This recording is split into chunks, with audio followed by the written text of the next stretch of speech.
And Torren Ecker is our next guest. He's a state representative for the 193rd Legislative District. Right over here in Adams County. They also include parts of Cumberland County as well. And he joins us on WSBA for the first time. Good morning, Torren. How are you? Good morning. Happy to be here. Well, it's great to have you in this morning. We've not had you on before, and we've never had anybody on with the first name of Torren before. So you fill the bill on two different levels here. But it's good to have you in, and thank you for your service to the Commonwealth so far. You wanted to talk this morning about some things that you're looking for in regards to some of the governor's, for lack of a better term, I'll say edicts that he's had that we are working under now, like the indoor event rule and the 25% restaurant rule and all that kind of thing. Tell us a little bit about some of the bills you're working on now in that regard. Yeah, so this is obviously the restaurant issue is kind of the last real big business industry that's really not been able to be reopened. And in fact, we've actually tightened the screws on them here in July. So, I've heard from restaurant owners, I've heard from venues, we're getting into the wedding season here. And right now, as it stands, only if you have an indoor an event at a venue, you can only have 25 people. It's not 25%, it's 25 people. And then outdoors, you can have 250 people. So this bill that I'm working on with another representative out in Fayette County on the western part of the state would increase the 25 indoor and to 50% capacity. Mm-hmm. We think it's kind of a more common sense approach here. I mean, you figure some of these venues are quite large. 25% would even be suffice for these businesses to be open. So, but 25 people in a 500-person venue just isn't going to cut it. Yeah, that's not going to cover the nut, and you're exactly right. Have we, the 50% thing? I've seen a lot of restaurants over the weekend as we kind of head into the restaurant area here too. And I went to a restaurant over the weekend, and my wife and I went in, and the first time we went in there, like about a month ago, maybe a month and a half ago, they had wiped out all the middle tables. They had seating outside. They had, every other table was used. I mean, it was really careful. When we went in Saturday, what was fascinating to me, Representative Ecker, is every table was filled. And there wasn't any of that anymore. And it was almost like, maybe we're supposed to be at 25%. There was no way they were at 25%, I got to tell you. Your thoughts about that and what we're seeing from restaurants? I mean, a lot of them are going straight by the rules, and some of them maybe are not now. What's going on? Yeah, well, look, I've had that same experience, too, over the last couple of weeks where I've noticed restaurants are just at a point where it's, I'm either going to follow the rules or I'm not going to have a business. So they measure that risk, and you can't really take a liquor license away or a health code license away if you don't have a business to take it away from. So I think that's why you're seeing some of these restaurants kind of take a little bit more risk because, Governor Wolf has definitely made it very clear he's going to crack down, and he has had, LCE agents out and health code agents out. Looking these places up. But I think at the end of the day, these restaurants, in order to survive, they need to do what they need to do.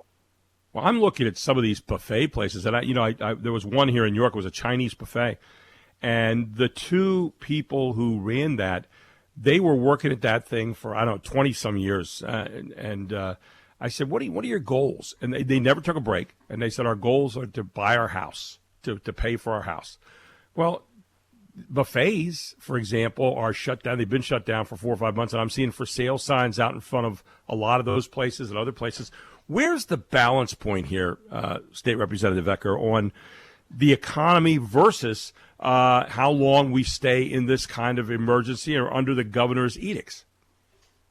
Well, yeah, I mean, it's a great question. I think yesterday I saw the numbers. We dipped below 500 people in the hospital in the state of Pennsylvania.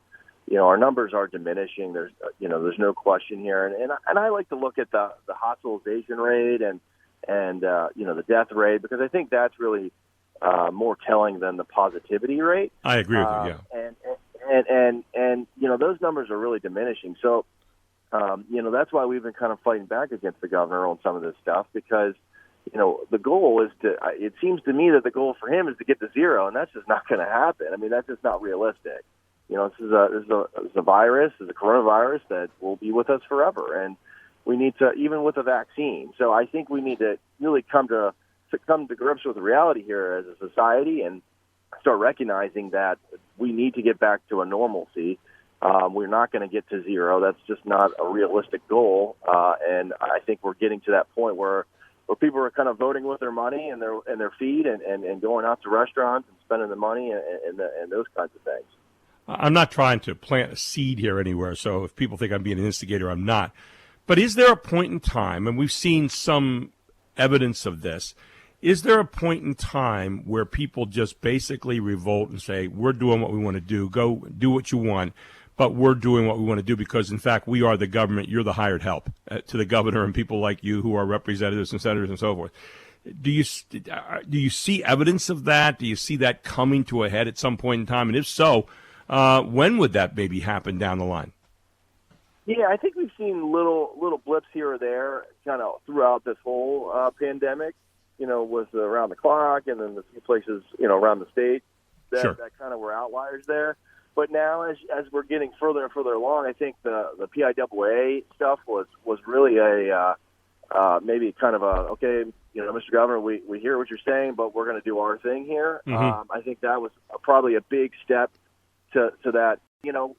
Your opinion's not the only one in the land here, and right. And we want to take an approach. And I think you're seeing that. So PIAA was a really big one. I think now our kids are starting to head back to school the next day or so. I think you're going to start seeing school districts kind of make their own decisions as to how they deal with the COVID, and so I think those examples, there are examples there. And in Western Pennsylvania, there was a group of restaurants that just kind of, I think more Westmoreland County, that right. said, you know what, we're reopening, and it was a couple dozen, and I don't know if any enforcement came out of it. I think this is last week, but yeah, so that's kind of stuff that's happening. You know what's been interesting, though, in the public debate about this is that people have squared off. It's become political, and I think that's probably the worst part about this. It's become political in many ways, and that heads into the world that you live in, obviously, although you want to do good policy, but politics is part of all that. And so people are caught in this argument of, well, geez, I'm not being responsible if I don't wear a mask into a place. Another person says, hey, I'm being totally responsible. And we get this, yet we need yet another divide in our country and even in our local communities here in the York, Adams County, and so forth. Your thoughts about that when you hear those kind of debates and arguments going on there, Representative Ecker? Yeah, I mean, there's no doubt. I mean, this has become very political, and that's why a lot of times, when it comes even to the mask thing, I don't particularly like wearing a mask, but if someone asks me to wear a mask, I wear the mask. Take that issue right off the table, so we can start talking about the next issue. Let's talk about, how do we get our businesses reopened? How do we get, restaurants back to full capacity? How do we get people paid on unemployment? So I think that's how I work around it, is just to try to move to the real political issues of the day, not necessarily right. Some of these red herrings that I think a lot of us get caught up in. And I think, it's just trying to be objective as possible. That's the approach I try to take with every issue. It's become very difficult, obviously, in this very political arena we are, and especially as we head towards November. But that's my goal and how I approach things. Yeah, you want to get away. You don't want to get away from the dinner table and the household issues that really are of importance to your constituents, and all this other stuff that kind of gets us detached by latching onto a political point of view.